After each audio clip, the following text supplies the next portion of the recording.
એના માટેનું પુષ્પ છે. પછી આ એક અતિ દુર્લભ ઉલટું નારિયેળ છે. હા, જે કામ બધા સુલટા થઈ જાય. અને આ એક સરસ મજાનું રત્ન પણ છે. અને દાદાનો શંકેશ્વર દાદાનો 27 પૂનમનો વાસક્ષેપ, માણીભદ્રવીરના પૂજન હવનનો વાસક્ષેપ એ પણ એની અંદર. અને ભક્તામર દાદાનું સરસ મજાનું આ તમે જે અનુષ્ઠાન કરી રહ્યા છો નિકુંજભાઈ ગુરુજી, એવું સરસ અદ્ભુત થાય, નિર્વિઘ્ને થાય અને આની પ્રેરણા આગળ ઉત્તરોત્તર વધતી રહે.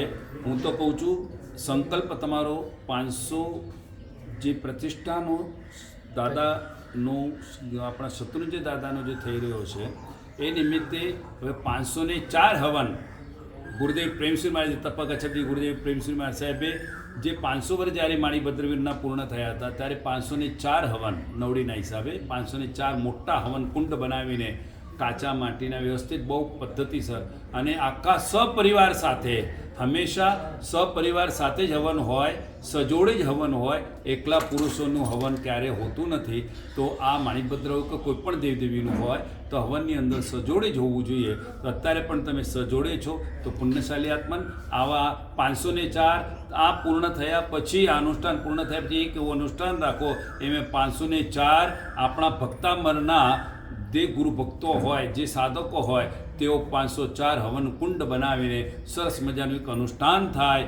અને આ રીતે તમારું અદ્ભુત કાર્ય આગળ વધતા તો માણીભદ્રવીરના 504 તો હવન અમે કરાવ્યા, પણ 1008 હવન થાય એવો પણ સંકલ્પ કરો, જેથી જૈન શાસનમાં દરેક જગ્યાએ એની ઉર્જા મળે, ઉન્નતિ મળે અને જૈન શાસનને તરત ફળ મળે.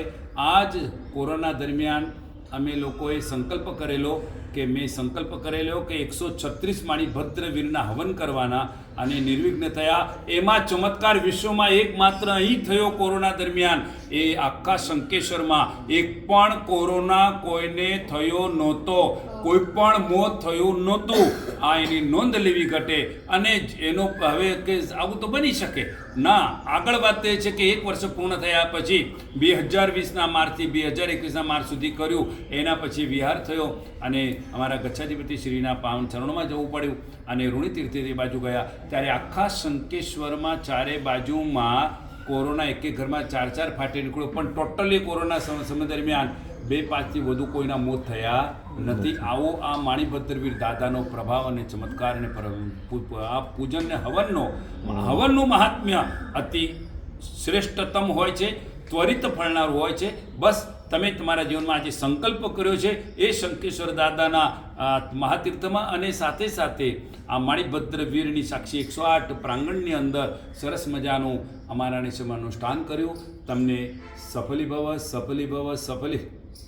ભવ એવા તમને અંતરના આશીર્વાદ. બોલો માણીભદ્રવીર કી જય. આગામી 500મું જ્યારે છે પૂજન કરીએ ત્યારે આપનું સાનિધ્ય નિશ્રા પ્રદાન થાય એવી અમે વિનંતી કરી રહ્યા છીએ.